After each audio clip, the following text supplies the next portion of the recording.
ಇಂದಿನ ರಣವಿನೇ ನಿರ್ಣಾಯಕವಾದಂತಹ ರಣವಾಗಿ ಪರಿಣಮಿಸಲಿದೆ.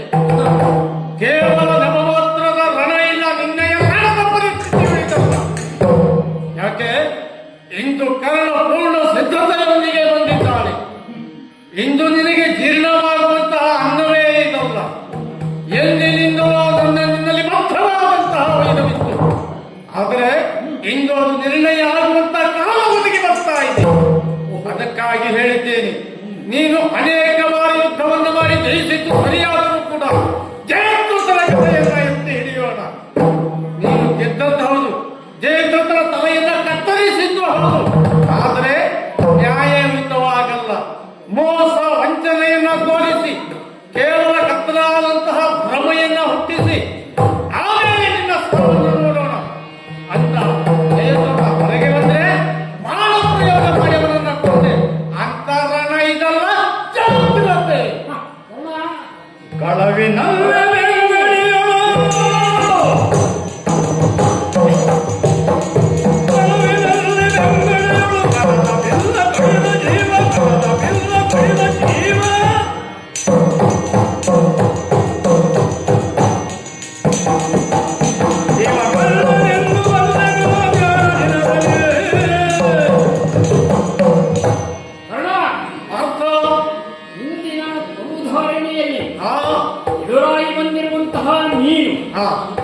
ಅದನ್ನೇ ಬಯಸಿದ ನಾನು. ಯಾಕೋ ಪಾಂಡವರ ಎಲ್ಲ ಚರಿತ್ರೆಯನ್ನು ನಿಮಗೆ ಹೊಸದಾಗಿ ಹೇಳಬೇಕಾಗಿಲ್ಲ. ಆದರೂ ಕೂಡ ಇಂದಿಗೆ 17ನೇ ದಿವಸದಲ್ಲಿ ಬಂದು ಕಾಲಿರಿಸಿದ್ದೇವೆ. ಧರ್ಮಯುದ್ಧವನ್ನು ಮಾಡಿದಂತಹ ಭೀಷ್ಮ ಸರಳವಾಗಿ ಸರಳ ಶೈಲಿಯಲ್ಲಿ ಮಲಗಿದ್ದಾರೆ. 5 ದಿವಸ ರಣಾಂಗಣದಲ್ಲಿ ಕಾಣಿಸಿಕೊಂಡಂತಹ ದ್ರೋಣರು ಯುದ್ಧ ಮಾಡಿದರು. ಆ ನಂತರದಲ್ಲಿ 16 ದಿನಕ್ಕೆ ಪ್ರವೇಶ ಮಾಡಿದಂತಹ ನೀನು ಪರಿಭವವನ್ನು ಹೊಂದಿದ್ದೀಯ. ಅನೇಕ ಜನರು ಪ್ರಚಾರಾಗಿದ್ದಾರೆ. ಅಲ್ಲದೆ 17ನೇ ದಿವಸಕ್ಕೆ ನಿನ್ನನ್ನು ಕಾಣಬೇಕು ಎನ್ನುವಂತಹ ಉದ್ದೇಶದಿಂದಲೇ ನಾನು ರಣಾಂಗಣಕ್ಕೆ ಬಂದಿದ್ದು. ದಿನನಿತ್ಯದಂತೆ ನಿತ್ಯ ವಿಧಿಗಳನ್ನು ಮಾಡಿಕೊಂಡು ಶಸ್ತ್ರಾಸ್ತ್ರಗಳಕ್ಕೆ ಪೂಜಿಸಿ ಸೂರ್ಯನಿಗೆ ಅರ್ಘ್ಯವನ್ನು ಕೊಟ್ಟು ಗುರುಗಳನ್ನ ಮನದಲ್ಲಿ ಸ್ಮರಿಸಿ ತಾಯಿಯಾದಂತಹ ಕುಂತಿಮಾತೆಗೆ ನಮಸ್ಕರಿಸಿ ಎಲ್ಲರನ್ನೂ ಸ್ಮರಿಸಿ ನಂತರ ಕೃಷ್ಣ ಪರಮಾತ್ಮನನ್ನು ಸ್ಮರಿಸಿಕೊಂಡು ಇವತ್ತು ಯುದ್ಧಕ್ಕೆ ಬಂದಿದ್ದೇನೆ. ಏನೆಂದೆ ನೀನು? ಪಾಂಡವರ ಅರಿವಿಲ್ಲದಂತೆ ಮಾತನಾಡುವುದು ಧರ್ಮವಲ್ಲ. ನಡೆದಂತಹ ಯುದ್ಧವು ಧರ್ಮಯುದ್ಧವಾಗಿಯೇ ನಡೆಯಬೇಕು. ಅದನ್ನು ಬಯಸಿದವರು ನಾವು ಪಾಂಡವರು. ಆದರೆ ಪಾಂಡವರ ಬಗ್ಗೆ ಅರಿತಿರಬೇಕು. ಕರ್ಣ ನೀನು ಇಲ್ಲಿಯವರೆಗೆ ಸಂಗ್ರಹಿಸಿದ್ದನ್ನು ನಾನು ಅರಿಯಬೇಕು. ನಾನು ಸಂಗ್ರಹಿಸಿದ್ದನ್ನು ನೀನು ಅರಿತಿರುವೆ ಅಂತ ತಿಳಿದುಕೊಂಡಿದ್ದೇನೆ. ಸುರಪನ ಐರಾವತವನ್ನು ಧರೆಗೆ ತಂದಿಳಿಸಿದ್ದೇನೆ. ಶೂಲಿಯನ್ನು ಮೆಚ್ಚಿಸಿ ಆಶುಪತವನ್ನು ಗಳಿಸಿದ್ದೇನೆ. ಅಲ್ಲದೆ ಅದೆಲ್ಲ ಯಾಕೆ? ಇದೆಲ್ಲ ಹೇಳ್ತಾ ಹೋದರೆ ಸಂಗ್ರಹವಾದಂತಹ ಅನೇಕ ಕೆಲಸಗಳಿವೆ. ಅದಲ್ಲ, ನೀನೇನಂದೆ? ಸಿಂಧೂರಪ್ಪನ ಕಳವಿನಲ್ಲಿ ಬಂದ ಬರೆಯಲ್ಲ ಅಂತ ಹೇಳ್ತಿದ್ಯಲ್ಲ. ನನ್ನನ್ನಾಗಿರುವಂತಹ ಧರ್ಮಮೂರ್ತಿಯಿಂದ ಪಡೆದಂತಹ ಕುಂತಿ ಮಾತೆ ತಾಯಿ, ಆ ನಂತರದಲ್ಲಿ ಧರ್ಮಕ್ಕೋಸ್ಕರವಾಗಿಯೇ ಪಡೆದಂತಹ ಮಾತೆ, ಆ ನಂತರದಲ್ಲಿ ವಾಯುವಿನಿಂದ ಪತಿವ್ರತೆಯಾದಂತಹ ಮಾತೆ ಭೀಮನನ್ನು ಪಡೆದರು. ಆ ನಂತರದಲ್ಲಿ ಧರ್ಮ ಬಲವನ್ನು ಕಾಪಿಟ್ಟುಕೊಳ್ಳುವುದಕ್ಕಾಗಿ ಶೌರ್ಯವಂತನಾದ ಸುರಪತಿಯನ್ನು ನೆನೆಸುವ ಅರ್ಜುನನನ್ನ ಪಡೆದಿದ್ದಾರೆ. ಹೀಗೆ 5 ಪಾಂಡವರಿದ್ದೇವೆ.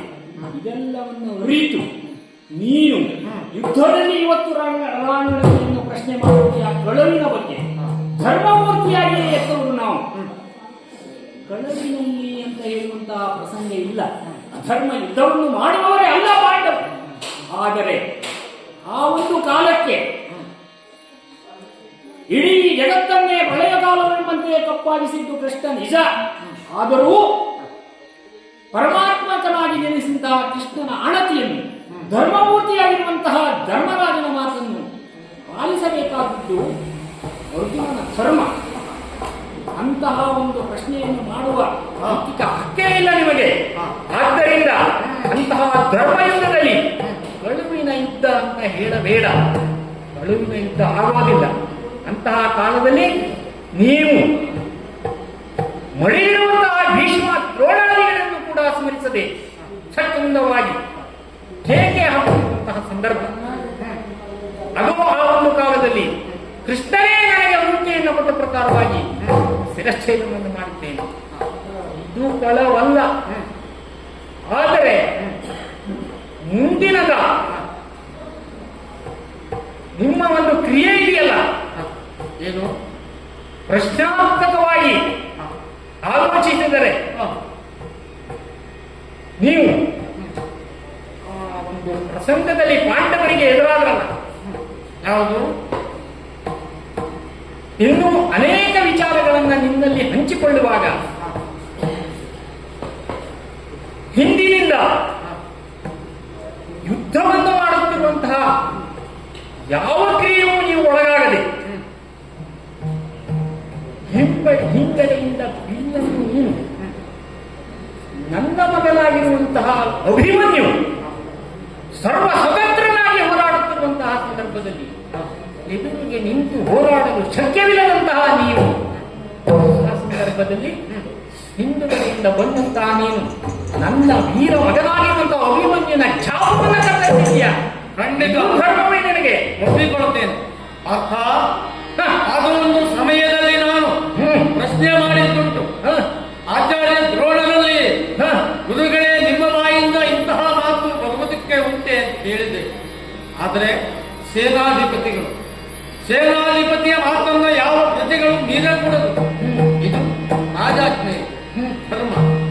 ಸೇನಾಧಿಪತಿಯಾಗಿ ಹೇಳುತ್ತೇನೆ, ಕಾರಣ ಕೌರವನ ಒಳಿತಿಗಾಗಿ ನೀನು ಮಾಡತಕ್ಕದ್ದು ಇಕ್ಕಟ್ಟಿನಲ್ಲಿ ಸಿಲುಕಿದ್ದೇನೆ. ಮನ ಒಪ್ಪಿ ಮಾಡಿದಂತಹ ಕಾರ್ಯವೇ ಅಲ್ಲ. ಆಗಲೇ ಹೇಳಿದ್ದೇನೆ, ಇದರ ಒಳಿತು ಕೆಡುಕುಗಳು ಪಾಪ ಪುಣ್ಯಗಳು ಬರೆ ಕೌರವನಿಗೆ ಸಲ್ಲುತ್ತದೆ ಬಿಟ್ಟರೆ ಕ್ರಿಯೆಯನ್ನು ಮಾಡಿದಂತಹ ನನಗಲ್ಲ. ಮಾಡ್ತೇನಂತ ಮಾಡಿದ್ದು ಹೌದು. ಏನೆಂದೇ ಗೋಗ್ರಹಣದ ಸುದ್ದಿ ಹೇಳ್ತೀಯ?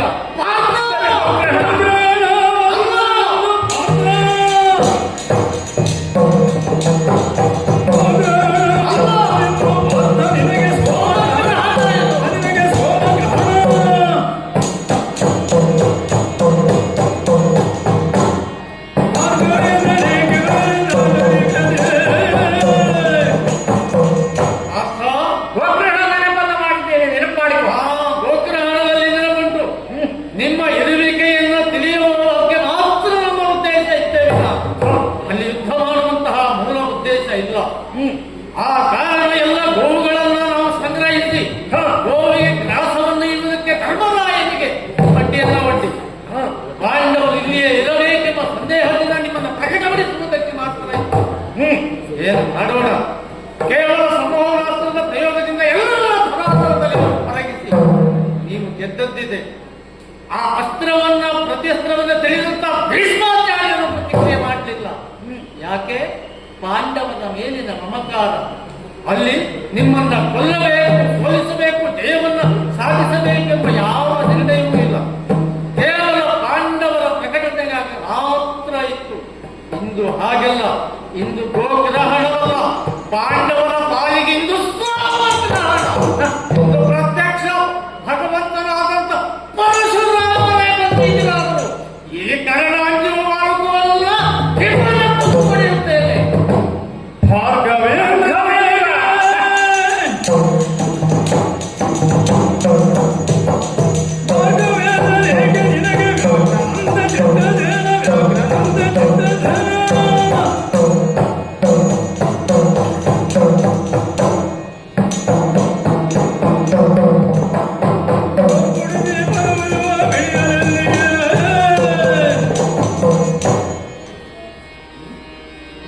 ಗುರುಗಳಾಗಿರುವಂತಹ ಭಾಗ್ಯವೇಂದ್ರ ಅವರೇ ಪ್ರತ್ಯಕ್ಷವಾದ ನೋಡುವ ಭಟನಲ್ಲ ನಾವು.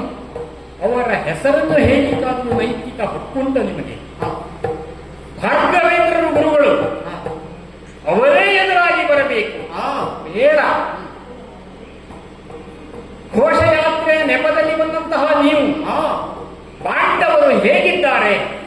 ಪಾಂಡವರು ಅರಣ್ಯದಲ್ಲಿ ಧರ್ಮದಿಂದೇ ಇದ್ದಾರೆ.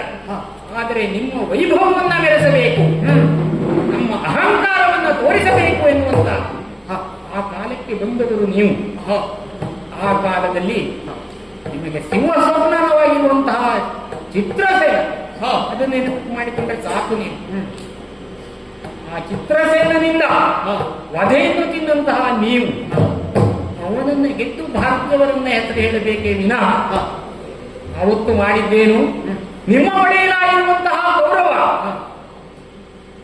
ಬಂಧನಕ್ಕೊಳಗಾಗಿ ಪಶುವಂತೆ ಎಳೆದು ತಂದು ನಿಲ್ಲಿಸಿದ್ದಾರೆ ಅವನನ್ನ ಬಂಧಿಸಿ. ಆ ಕಾಲಕ್ಕೆ ನೀನೇನು ಮಾಡಿದೆ ಕರ್ಣ?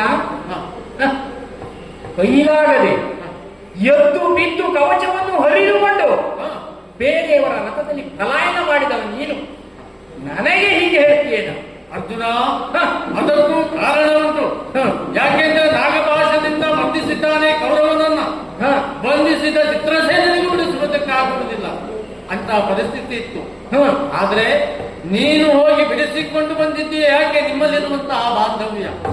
ಆ ಬಾಂಧವ್ಯದಿಂದ ಅವ ಬಿಟ್ಟುಕೊಟ್ಟಿದ್ದಾನೆ. ಆಮೇಲೆ ಕೌರವನನ್ನ ಅಪಮಾನ ಮಾಡಬೇಕೆಂಬುದಕ್ಕಾಗಿ ದ್ರೌಪದಿಯ ಕಾಲಿನಿಂದ ತುಳಿಸಿದ್ದೀರಿ.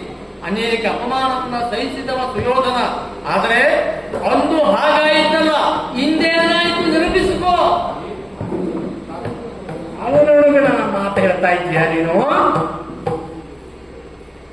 ಧರ್ಮರಾಯನನ್ನ ಈ ದಿನ ಬೆಳಗಿನ ಸಮಯದಲ್ಲಿಯೇ ಹೌದು ಧರ್ಮರಾಯನನ್ನ ಸಭೆ ಗೊತ್ತಾಯಿತು. ಸಾಡಿಸಿ ತುಳಿದಿದ್ದೇನೆ. ಆಗ ನೀನು ಹೋಗಿದ್ದೇನೆ ನಡೆಯುತ್ತೇನೆ.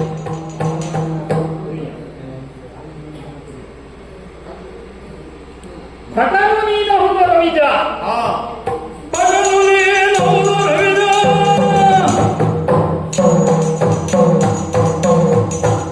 ಭಟನು ನೀನು ಹುಡುಗ ರವಿಜ.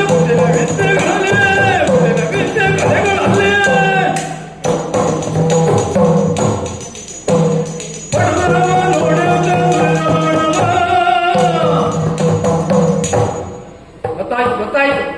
ನನ್ನಣ್ಣನಾಗಿರುವಂತಹ ಧರ್ಮರಾಯನನ್ನು ಸಿಕ್ಕಿದೆಯ ಧರ್ಮರಾಯ ಅಂತ ಕೇಳಿದ್ಯಾ? ಕಾಲನುಗ ಅಂದವಾಗಿ ನನಗೆ ಗೊತ್ತಾಯ್ತು. ಅದಕ್ಕಾಗಿಯೇ ವೀರಾಗ್ರೇಸರನಾಗಿ ಧರ್ಮನಂದನ ತಮ್ಮನಾಗಿ ಅರ್ಜುನ ಇವತ್ತು ಬಂದಿದ್ದೇನೆ. ಯಾಕೆ? ನೀನು ನಮ್ಮಣ್ಣನನ್ನ ಬಿಟ್ಟೆ ಎಂದ ಮಾತ್ರಕ್ಕೆ ಕನಿಕರ ಪಡ್ತೇನೆ.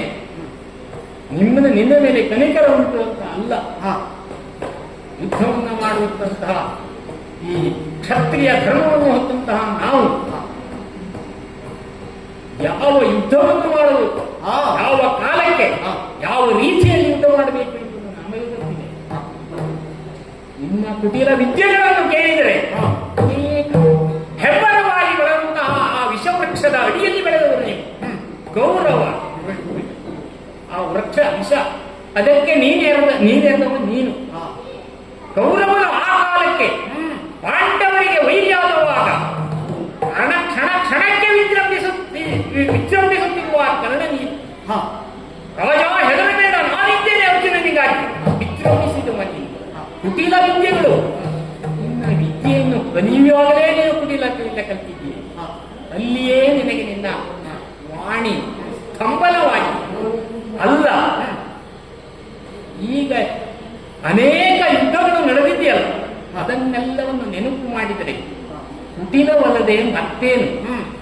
ಕುಟಿಲವಲ್ಲದಿರಲೇ ನೀವು ಕೌರವನಿಂದ ಪ್ರೇರೇಪಿತರಾದಂಥದ್ದು.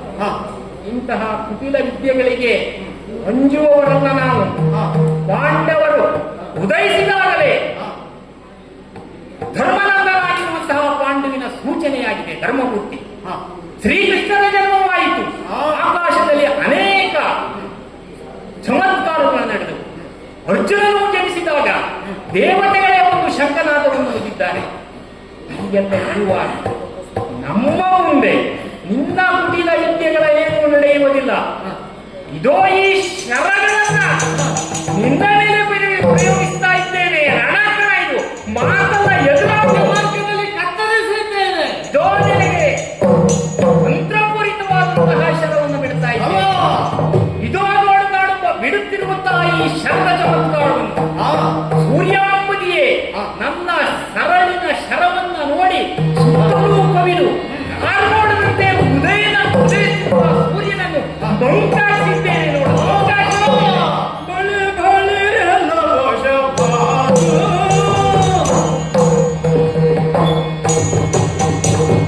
ಬಳೆ ಬಳೆ ಲವಶಪಾದು. ಬಳೆ ಬಳೆ ಲವಶಪಾದು. ಶರಬಲಯವತೀತಿದೆ ಬೇರು.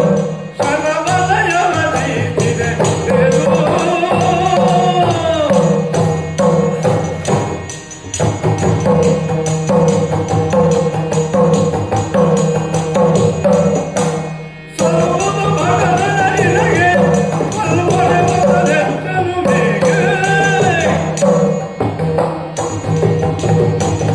ಬಳಿ ಬಳಿರೆಲ್ಲವ ಶಾಪ ಮೆಚ್ಚಿದ್ದೇನೆ. ನಿನ್ನ ಬಾಣವನ್ನ ಬಿಡುಮತ್ತನ್ನು ಹೋಗಬೇಕೆಗಳನ್ನ ಕಂಡಾಗ ಸಂತೋಷಗೊಳ್ಳುತ್ತಾ ಇದ್ದೇನೆ. ರಣಕ್ಷೇತ್ರದಲ್ಲಿ ಇಂತಹ ಯುದ್ಧವೇ ಆಗಬೇಕು ಅಂತ ಬಯಸಿದ್ದವ ಇಂದಲ್ಲ. ಅಂದೊಂದು ದಿವಸ ಅಸ್ತ್ರರಂಗ ಪರೀಕ್ಷಾ ರಂಗದಲ್ಲಿಯೇ ಇದಾಗಬೇಕು ಅಂತ ಬಯಸಿದ್ದವ. ಆದರೆ ನನಗೆ ಅವಕಾಶ ಸಿಕ್ಕಲಿಲ್ಲ. ಯಾಕೆ? ಎಲ್ಲವರೂ ನಿಮ್ಮವರು. ಕೇವಲ ಕುಲದಲ್ಲಿ ಹೀನ ಎಂಬ ಒಂದೇ ಒಂದು ಕಾರಣದಿಂದ ತಾತ್ಸಾರ ಮಾಡಲ್ಪಟ್ಟವ. ಅದೇ ಒಡೆಯ ಸುಯೋಧನನನ್ನು ಸ್ವೀಕಾರ ಮಾಡಿದ್ದಾನೆ. ಅಂಗಲಾಂತವನ್ನ ಕೊಟ್ಟ ನನಗೆ ಒಂದು ಸ್ಥಾನಮಾನವನ್ನು ಕಲ್ಪಿಸಿದ ಒಡೆಯ ಸುಯೋಧನನಿಗಾಗಿ ನೀನು ಬಿಟ್ಟಿರುವಂತಹ ಮಾರ್ಕಣಗಳನ್ನು ಕತ್ತರಿಸುತ್ತ ಪ್ರತಿ ಮಾರ್ಕಣವನ್ನು ಎತ್ತಿದ್ದೇನೆ. ತಿರುವಿಗೆ ಜಲಗಳ ಹೂಡೆ. ತಿರುವಿಗೆ ಜಲಗಳ ಹೂಡೆ. ಬಿಡಲರಿಗಳ ನುರೆ ಪುಡಿ ಮಾಡಿ. ಬಿಡಲರಿಗಳ ನುರೆ ಪುಡಿ ಮಾಡಿ.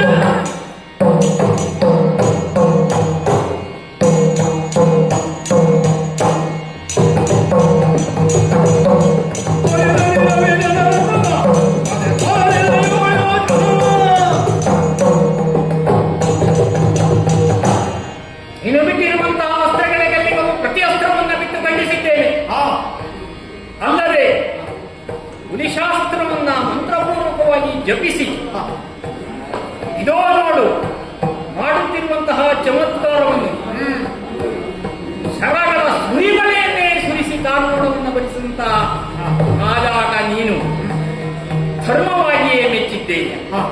ಅದಕ್ಕೆ ಅಸೂಯೆ ಪಡುವನಲ್ಲ ಅಂತ ತಿಳಿದುಕೊಂಡಿದ್ದೆ. ಧರ್ಮಯುದ್ಧದಲ್ಲಿ ಯಾರು ಕ್ಷತ್ರಿಯರಾಗಿ ಕ್ಷಾತ್ರ ತೇಜಸ್ಸಿನಿಂದ ಇದ್ದವು ಅವರನ್ನು ಹೊಗಳುವುದು ಧಾರ್ಮಿಕವೇ ಆಗಿದೆ. ಆದರೆ ಮನೆಯಲ್ಲಿ ಎಚ್ಚೊತ್ತುಕೊಂಡು ಮತ್ತೆ ಒಂದು ರಥವನ್ನು ಎತ್ತುಕೊಂಡು ನಿಲ್ಲಿಸ್ತಾ ಇದ್ದೀಲ್ಲ. ತಿರುವಿದ ಈ ಶರದಿಂದ ಎತ್ತಿ ಇದೋ ನಿನ್ನ ರಥವನ್ನು ನನ್ನ ಕಾಲಿಟ್ಟು ಅಷ್ಟಿದ್ದೇನೆ ಹೋಗು ಯೋಜನಕ್ಕೆ. ಯಾವ ಯೋಜನೆ ಕೂಡ ಹೋಗಿಲ್ಲ.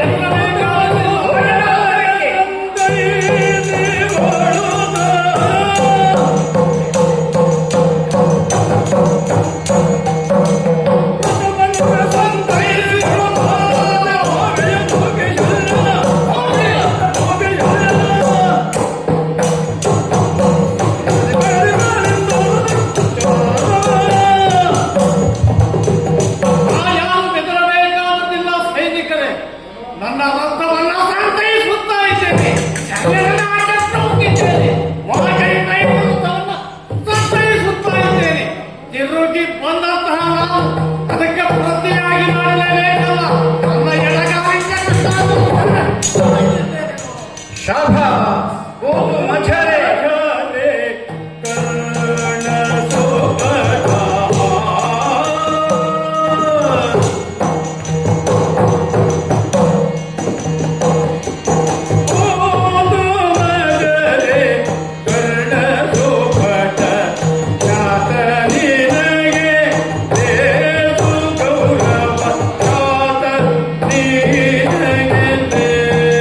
ಗೌರವ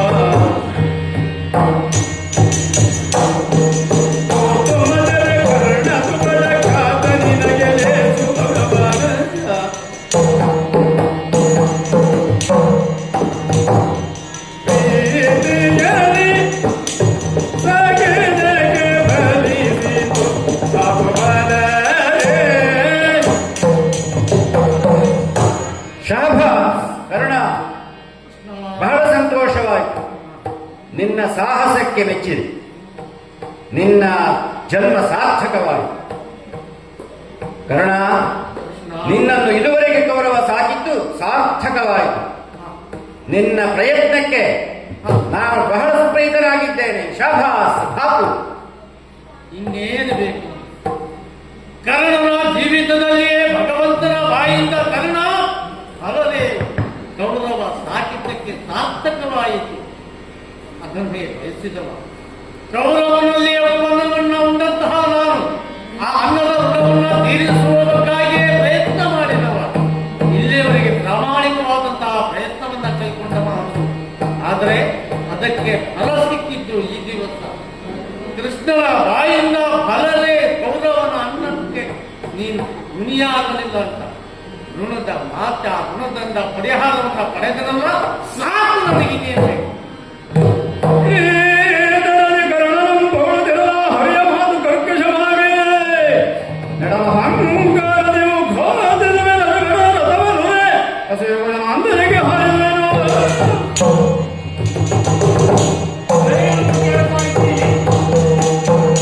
ಯುದ್ಧರಂಗದಲ್ಲಿ ಪ್ರತಿಸ್ಪರ್ಧಿಯಾಗಿರುವಂತಹ ಕರ್ಣನನ್ನ ನಮ್ಮ ಸಾರಥಿಯಾಗಿರುವಂತಹ ಶ್ರೀಕೃಷ್ಣ ಹೊಗಳುತ್ತಾ ಇದ್ದಾನೆ. ಕರ್ಣ ಕಠೋರವಾಗಿರುವಂತಹ ಶಬ್ದ ಕೇಳಲಾರೆ. ಆದರೂ ಧೃತಿಗಳನ್ನು ಅಲ್ಲ ಈ ಅರ್ಜುನ ದೋಲನ್ನ ಶ್ರಾವಣಿಗಳನ್ನ ಬಿಟ್ಟು ಈಗಲೇ ಈ ಶರದಿಂದ ಸ್ವಲ್ಪ ತಾಳು. ಶ್ವೇತವಾಹನ ಕೇಳು, ಶ್ವೇತವಾಹನ ಕೇಳು, ಕರ್ಣನ ವರುಥವಂ ಘಾತಿಸುವಳಿದು ಸಮರ್ಥತೆಯಲ್ಲ. ಕರ್ಣನ ವರುಥವಂ ಘಾತಿಸುವಳಿದು ಸಮರ್ಥತೆಯಲ್ಲ. 14 ಭೂಗಳು ಎನ್ನ ಜಠರದೊಳುಂಟು. 14 ಭೂತಳವು ಎನ್ನ ಜಠರದೊಳುಂಟು. ನವಖಂಡದೊಳಗೊಬ್ಬನೇ ಮಾರುತಿ. 14 ಭೂತಳವು ಎನ್ನ ಜಠರದೊಳುಂಟು. ನವಖಂಡದೊಳಗೊಬ್ಬನೇ ಮಾರುತಿ. ಆ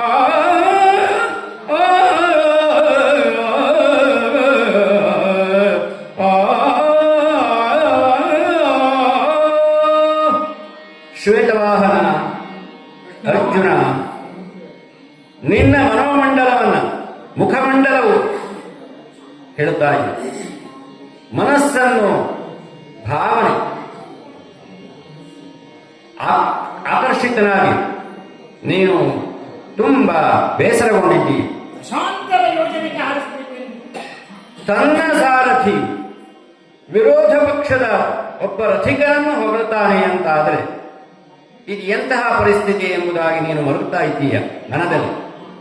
ಅರ್ಜುನ, ಇಲ್ಲಿ ನೀನು ಹಾರಿಸಿದಂತಹ ಒಂದು ಈ ಕೃತ್ಯಕ್ಕೂ ಅವನು ಹಾರಿಸಿರುವಂತಹ ಈ ರಥವನ್ನು ಹಾರಿಸಿರುವಂತಹ ಒಂದು ಆ ವೇಗ, ಆ ದೂರ, ಇವೆರಡನ್ನು ನಾವು ಅತ್ಯಂತ ವಿಮರ್ಶಾ ದೃಷ್ಟಿಯಿಂದ ತುಲನೆ ಮಾಡಿ ನೋಡಬೇಕಾಗಿದೆ. ಯಾಕೆ? ನೀನು ಹಾರಿಸಿರುವಂತಹ ಯಾವ ರಥವಿದೆಯೋ ಅದು ಸಾಮಾನ್ಯ ರಥ ಎಂಬುದಾಗಿ ಭಾವಿಸಿತು. ಕರ್ಣನ ರಥ ಅದೊಂದು ಸಾಮಾನ್ಯ ರಥವೇ ಸರಿ, ಹೌದು. ಆದರೆ ನೀನು ಶ್ವೇತವಾಹನ, ನಿನ್ನ ರಥಕ್ಕೆ ಕಟ್ಟಿರುವಂತಹ ಈ ವಾಹನಗಳೇನು ಸಾಮಾನ್ಯವಾದದ್ದಲ್ಲ.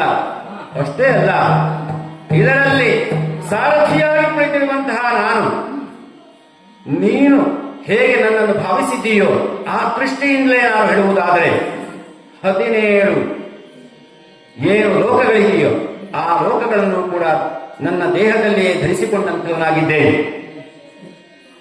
14 ಲೋಕಗಳು ನನ್ನ ದೇಹದಲ್ಲಿ ಇರುವಂತಹ ಈ ಸಂದರ್ಭ ಪ್ರತಿಯೊಂದು ಕಾಲದಲ್ಲಿಯೂ ನೀವು ಅದನ್ನು ಮನಗಂಡವನಾಗಿದ್ದರಿಂದ ಅಂತಹ ವ್ಯಕ್ತಿ ಅಲ್ಲ ಶಕ್ತಿ 4 ರಥದಲ್ಲಿ ಮಂಡಿಸಿದಾಗ ಇಂತಹ ರಥವನ್ನು ಅವನು ಹಾರಿಸಿದ್ದಾನೆ ಎಂದ್ರೆ ಅದು ವಿಶೇಷವಲ್ಲವೇನೋ?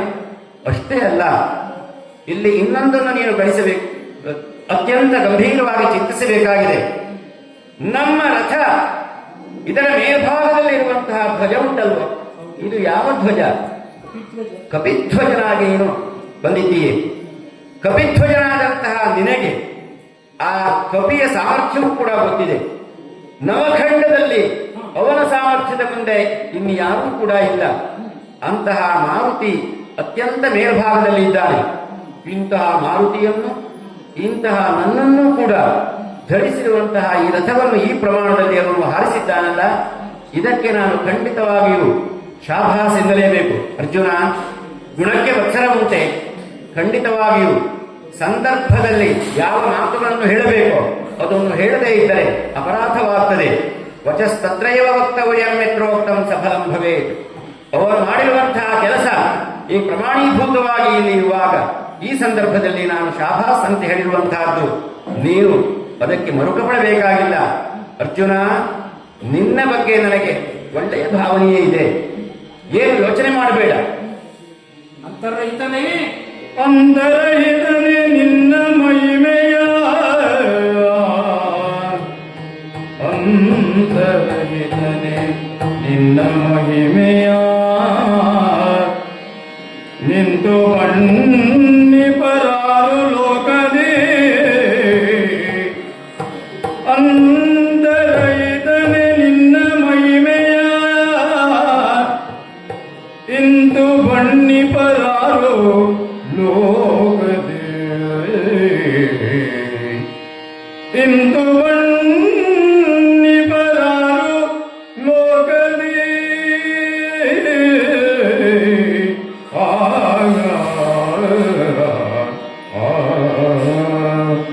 ಮುಂದೆ ಕೇಳುವುದನ್ನ ಭಯೇಂದ್ರ ಭಕ್ತ.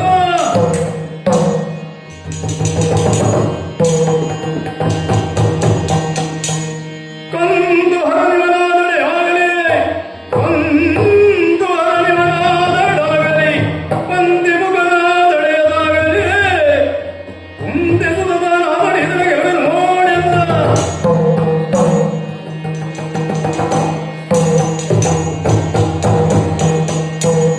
ಅಂತರ್ರಹಿತನೇ ಕೃಷ್ಣ, ಅರ್ಜುನ, ಏನಂತ ನಿನ್ನನ್ನು ಅರಿಯಬೇಕು ಎನ್ನುವುದು ಗೊತ್ತಾಗ್ತಾ ಇಲ್ಲ. ಪ್ರಾಣಾಹಿ ಪಾಂಡವ ಎನ್ನುವಂತೆ ಲೋಕದ ಮುಖಕ್ಕೆ ಪಾಂಡವರು ಯಾರು ಎನ್ನುವುದನ್ನು ವಿವೇಚಿಸುವ ನೀನು ಕಾಲಕ್ಕೆ ನೆನಪು ಮಾಡಿದ್ದು ಹೌದು. ಬೈರ್ಯದಲ್ಲಿ ಈಗ ಕೃಷ್ಣನನ್ನು ನೋಡುವಂತೆ ಅಂತರ್ಯದಲ್ಲಿಯೂ ಒಮ್ಮೆ ಹೇಗೆ ಇದ್ದಾನೆ ಚಲನೆ ಬಹಿರ್ಚಕ್ಷುವಿನಿಂದ ನಿನ್ನನ್ನು ನೋಡಲಾಗುವುದಿಲ್ಲ ಅಂತ ಅಂತರ್ಚಕ್ಷುವನ್ನು ಕೊಟ್ಟಂತಹ ನೀನು ಎಲ್ಲವನ್ನೂ ತೋರಿಸಿದ್ದೀಯ, ಎಲ್ಲವನ್ನೂ ನೋಡಿದ್ದೇನೆ, ಯಥಾವತ್ತಾಗಿ ಅರ್ಥ ಮಾಡಿಕೊಂಡಿದ್ದೀಯ. ಮಾಡಿಕೊಂಡಿದ್ದೇನೆ. ರಾಜಸೂಯಾಧ್ವರ್ಯದಲ್ಲಿ ಸುರಾಧ್ಯಕ್ಷ ಧರ್ಮಾಧ್ಯಕ್ಷ ಹೇಳಿದ್ದಾರೆ, ಮೆಚ್ಚಿಕೊಂಡಿದ್ದಾರೆ. ಯಾರು ಪ್ರಭು ಯಾರಿಗೆ ಪೂಜೆ ಆವಾಗಲೇ ಪ್ರಕಟಿಸಿದ್ದೀಯ.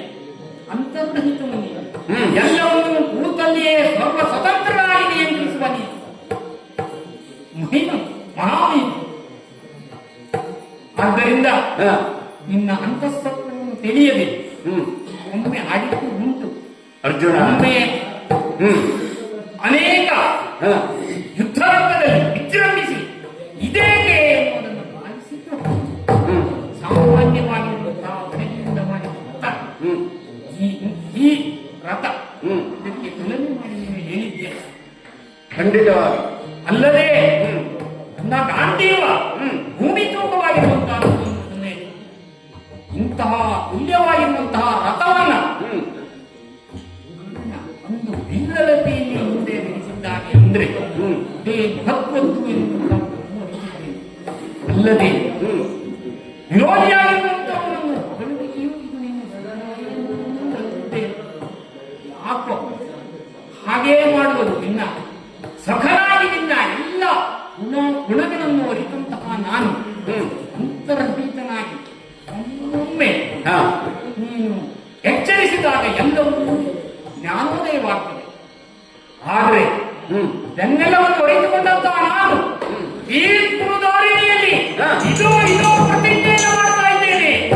ಅವನ ಎದುರಲ್ಲಿ ಪ್ರತ್ಯಕ್ಷ ಶಿವನೇ ಬರಲಿ, ಅವರ ಮುಖಗಳನ್ನು ಉಳ್ಳುವಂತಹ ಷಣ್ಮುಖರಲ್ಲಿ ಇದೋ ಪ್ರತಿಜ್ಞೆ ಮಾಡ್ತಾ ಇದ್ದೇನೆ.